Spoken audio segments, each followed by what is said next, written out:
And it's so unfortunate. Like I love this guy now. Like I've always loved this guy, but like whenever I think back to that, I always think about Quinn, how we were up like I think 8-4 or like 9-3, 8-4, 9-3.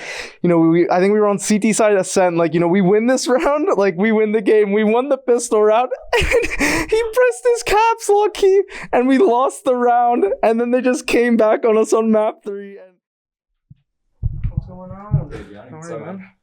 Finally got happy near. Yeah. You sit there, man. This one? Yeah. 3, 2, 1. Snap. Hi, everybody. Sorry.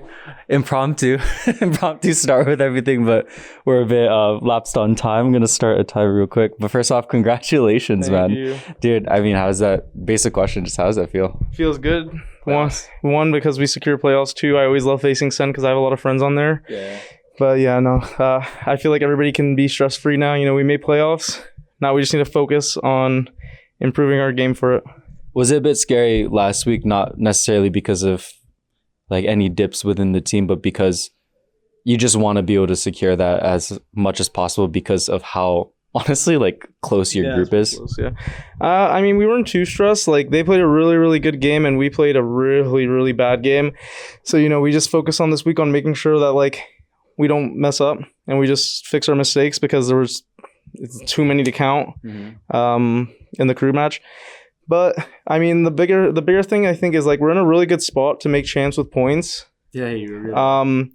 So like not to say that like we're fully focused on that, but like, you know, every win you get a point. You know what I mean? Yeah. It's pretty important. So, you know, losing 1 point like that could be the difference maker. You know, so like that's a pretty important thing considering our spot. But you know, everybody's chill. Like we feel like ourselves again from week 2 and week 1. But yeah, we're in a good spot now. Now we could just like be stress free for our last group stage match, but like focus on like fixing so many things. That's honestly so true with the points because Art literally qualified because of a tiebreaker. Yeah. It's actually just so wild to think about. I mean, what's that like for you? Because to be in a position where you have so many of these different struggles to now be in a position where like points actually do matter to you. Points you know? do matter. Yeah, no. When I was on Navi, I knew we were qualifying from points. You know what I mean? So, like now that I'm in a spot where like we won kickoff, you know, we're 3-2, we can be, or 3-1, we could be 4-1 and get another point. Like every point matters, especially if we make London too, which is obviously also our goal. You know, like these wins matter a lot to us, and it's not even just to like we don't want to make champs in like it's not even a cheating way because we had a good year, but like we just want to know that like we had the most like LAN experience we could possibly gain this year, and that's obviously making all 3 internationals. So like our focus is on London, and then like extra added points is obviously the champ points that like hopefully will secure us soon. Fingers crossed. And yeah. I know you had all the different LAN experiences before from all the different types of ascensions you've done, and just I mean even playing EMEA Studio. But how was it for the Santiago? How did that help you specifically?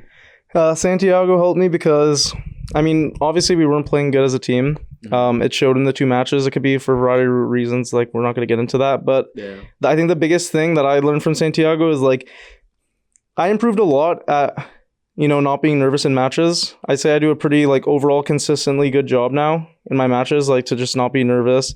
But I think, like, Santiago kind of, like, shook me a little bit. It shook all of us.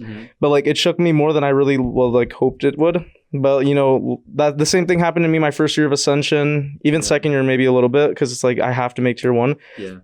But every time it's a new learning experience, and I just like remember that feeling, and I want to like remember all the good feelings of like the crowd, like having fun on stage, because I had a blast in Santiago. It was great.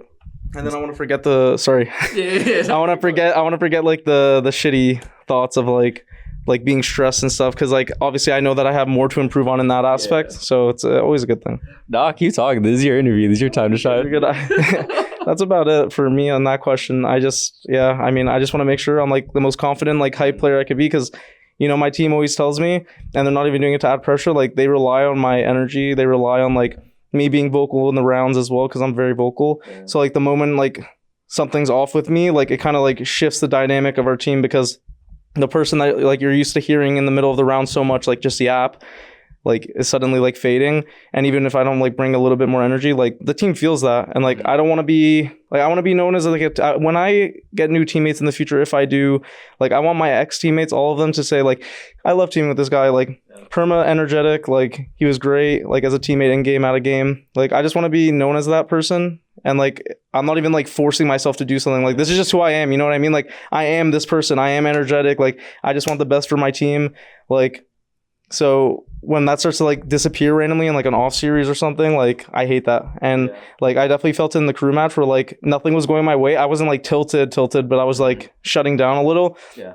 And you know, if I played even like 10-20% better, it could have been a different result. We could have won the Haven, we went to map 3 and closed it out. You know, it's like these small things that like I just really want to improve on and focus up on. Yeah, and it's really cool just because of all the different types of Roblox and how close you have been to, honestly, not even just getting to tier 1, but how close like some of those teams like got to even just being good. Like I think about that Ghost team that honestly, oh bro, if we had a few more months before, like that was literally like when we peaked is when franchising came, and then that's where Ghost left Valorant. Like we were close, man. Like I was on the brink of success for a lot of time in my career, and then like all of a sudden it just disappears. And like I've learned that like, you know, life isn't perfect. Like everything's like actually imperfect about life, but like you add things and you do things to like make it better. Mm-hmm. So like, you know, when I have these, like I have, obviously I had like my beautiful family that I love and they support me. Like I have great teammates. Like even though I've had moments where like I like fell short and didn't make it in my career, like I always like add these building blocks more to my life to like help me bounce back and help me like, you know, be a better person in game, out of game. So, you know, I think I'm very happy with like the way I am mentally now. Mm-hmm. It's like, it's really helped me. Like I've came to like a realization and like accepted the fact that like the player I can't strive to be a perfect player, but I could strive to be like 99% as perfect as a player as I can be. Mm-hmm. Like nobody's perfect, and I just need to be like just that much more perfect than the other team that I'm facing. And you know, we're doing good this year, and hopefully I can keep that up. Yeah, it's really great to see your success. Just as someone that's seen, because I honestly thought that Ghost team was going to qualify for Reykjavik 22. Oh my god! Well, we lost to, I think, what was it, FaZe? I don't know if it was the qualifying match or the match before the qualifying match, but we lost to FaZe. Yeah, and then you got paired up against V1, and then those were the two teams. Oh my god, bro! If we beat FaZe, I think we've qualified. Bro, and it's so unfortunate. Like I love this guy now. Like I've always loved this guy, but like whenever I think back to that, I always think about Huynh. How we were up like I think 8-4 or like 9-3, 8-4, 9-3.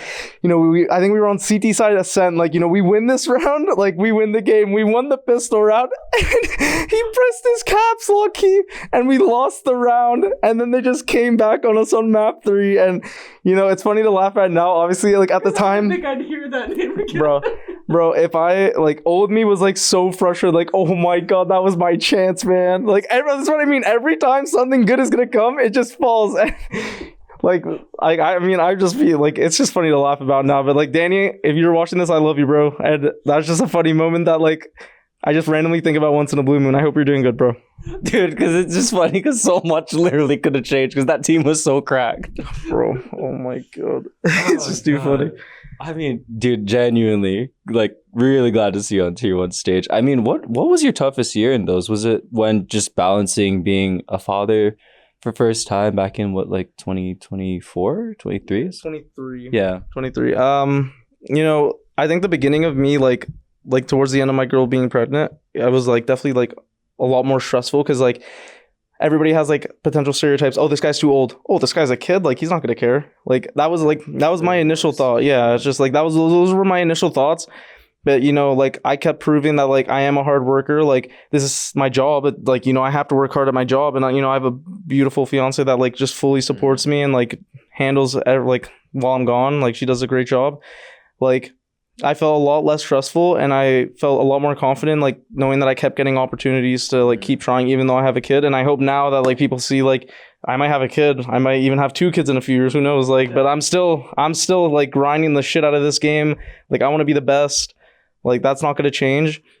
So, you know, it's a pretty good feeling when like I know that like people like have that type of respect for me still and not just like throwing me away like in the trash because, you know, like this guy's a kid now. He's not gonna let's pick up an 18-year-old crack kid. Like I bring a lot to my team's game and hopefully people can see that outside of my teammates, of course.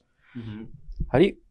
And then any in the future, but any closing remarks that you have? Any message you want to send for your fans? You're a very popular player, man. Yeah, it's really cool to see. It's a nice jump this year. I mean, thank you all to the fans, like new fans, old fans, fans who even just started liking me because I started doing good this year. Like, it doesn't matter. Like, a fan's a fan. Thank you guys so much for supporting me, and you guys are a big reason why I keep wanting to improve. Like I've said before, I've had many moments in my career where like things have fell apart for me.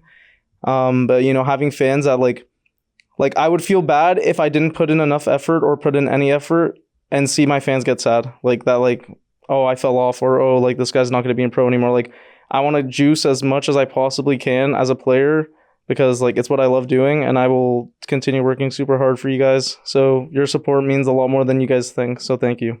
Awesome. Thank you so much for your time, man. Appreciate it.